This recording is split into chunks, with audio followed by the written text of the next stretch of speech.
mahal natin yung tao, hindi natin nalilimutan. Hindi ka ba nagsisinungaling sa puso mo or sa sarili mo kapag sinasabi mong limot mo na si Gabby Concepcion ngayon?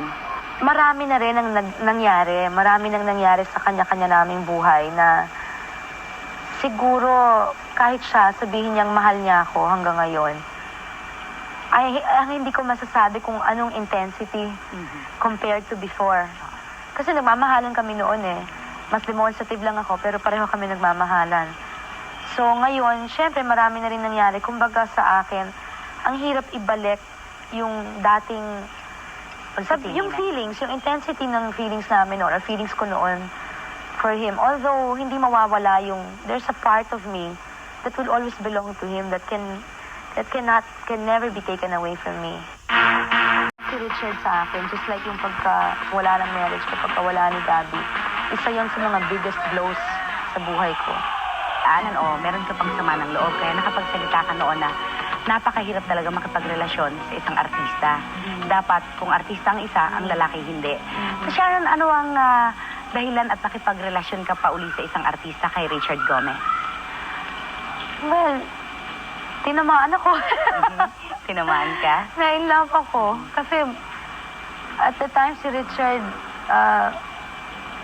courted me and treated me like a lady and really treated me well. So, I mean, ang akin, sinabi ko rin noon, I remember dati na sinabi kong mas maganda kung hindi dalawang parehong artista ang magsama. Pero sinabi ko rin na sa bagay hindi makukuha sa kung artista o hindi artista yan. Kasi pwede kang makakilala ng lawyer o doktor o isang businessman na hindi ka naman maganda tatratuhin, di ba? So, when I met Richard, it took a while. Dalawang pelikula kami. At hindi pa siya lumiligaw noon. Tinaon niya yata after the second movie, which was Kahit Wala Ka Na. Kahit Wala Ka Na was shown what month? Basta I remember it was shown in 1989. Nung mga bandang September of 89, nililigawan na niya ako. At basta sulatan lang kami ng sulatan na ganyan. Naalala ko pa, there was that time na guest si Richard sa show ko na surprise ako. So kitang-kita I was so happy, no? Nakala ng ibang babae, kilig lang ako, kala ng audience. Hindi nila alam, nagliligawan na kami. Kaya parang di ba pinapalo ko siyang ganyan. Ikaw talaga, parang ganyan. Ito so, nakakatawa na what we call it, nagpapakiramdaman na kami kasi during those days. At as you know, nung una kami nag-on, hindi naman namin agad nilabas sa public eh. Diba? It took a year, a year yata bago kami umamin. Hindi sa porke nagde-deny kami. Hindi sa yung mangloloko kami ng tao. Hindi yun naman ang gusto mo, kaya ka nagde-deny. Minsan ang gusto mo lang, patahimikin nyo lang kami. Parang ganon, because you want naman to try your best to make something work eh, hindi ba? I had a really nice time. We had a very nice relationship. We were very good friends up to the very end. Ni Gabby, kasi kung noon mas minahal mo si Gabby, doon naman sa panahon ninyo ni Richard, siya ang mas nagmahal sa'yo ng talagang todong-todo. Kaya lang yata may... Pareho lang? Oo, pareho. Kaya nga kasi nangyari sa amin ni Gabby nung nag-split up kami, masama ang feelings namin towards each other eh.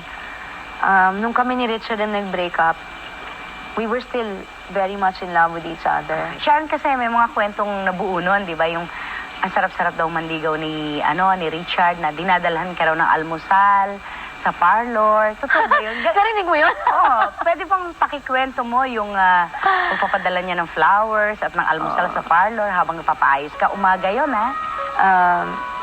Pupunta ako kay Fanny. Magdadala siya ng tray. Bigla niya akong gugulatin breakfast. Maaga gumising yan, eh. Dadala niya ako ng tray.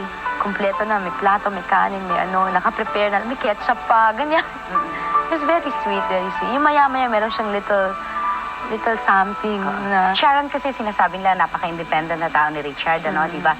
Parang ang lumabas kasi noon, parang nasasakal siya sa iyo. Ako talaga selosa ako, no? Although I don't think nasasakal is the right word, no? Nakakatawa now, I can talk about it because before, ang dami nga naglalabas at hindi ko ma-defend yung sarili ko. Dahil ang feeling ko noon, I'd rather keep quiet. Actually, talagang selosa ako kung selosa. Pero ang masasabi ko, nasa lugar ako, hindi ako magsiselos kung wala akong dapat pagselosan. Yun. Oo, dahil iba na yun sa... Nung naging boyfriend ko si Richard, hindi na ako 18 eh. And I had been through a marriage already. And parang nag-mature na ako At ng... natuto ka na. Oo, yung mga kaedad kong babae, hindi pa nila dinadaanan yung dinaanan ko eh. So at the time, I had matured a lot already. So, nung naging boyfriend ko si Richard, I wasn't too, idealistic. I was very realistic, more forgiving, more accepting, more understanding. And he helped me a lot also grow as a person. He was, like I said, we had a very good relationship. Ganon. And, siguro naman kung ganyan ang itsura rin ng boyfriend mo, just like with Gabby also, ganyan ang itsura ng asawa mo. Meron ba namang moment Talagang na napakalapit may mo. maririnig ka hindi ka ba matataranta? Sharon, sabi mo, nung maghiwalay kayo ni Richard, talagang mahal niyo pa ang isa't isa. Oo, yun Diba? tsaka during a relationship, marami man akong marinig. Alam ko kahit anong mangyari, kay totoo yung mga naririnig ko kay hindi ako iiwanan. Hindi kayo Alam iwan. ko kung sinong mahal niya. Oh, that was the most important thing to me. Sharon, bakit ka nagdesisyon na iwanan si Richard? Kasi alam naman ng lahat, ikaw nakapag-split. Sweet pa nga kami nung nag-break up kami eh. Iyak pa ako ng iyak noon. It was very... Nag-usap kayo talaga ng Oo, we really talked. matagal. And Oo. actually, it may be me, no? I was siguro the one who brought it up. Pero it probably just turned out to be a mutual decision. Although ang hirap we had a hard time letting go of each other. I think I can put it that way. That's the safest way to put it. We had a very hard time letting go because nga we were Mahal na mahal niyo pa isa't so isa. in love. Oo. Masakit. It was a big loss. Richard was kung marami akong bagay na naiyakan sa buhay ko, pero yung nawala si Richard sa akin, just like yung pagka wala ng marriage ko, pagka wala ni Gabby, isa yon sa mga biggest blows sa buhay ko. Sharon, alam mo na rin naman siguro na wala na rin sila ni Don. Alam na ng buong mundo siguro. Alam Narinig na ng ko, buong oo. mundo.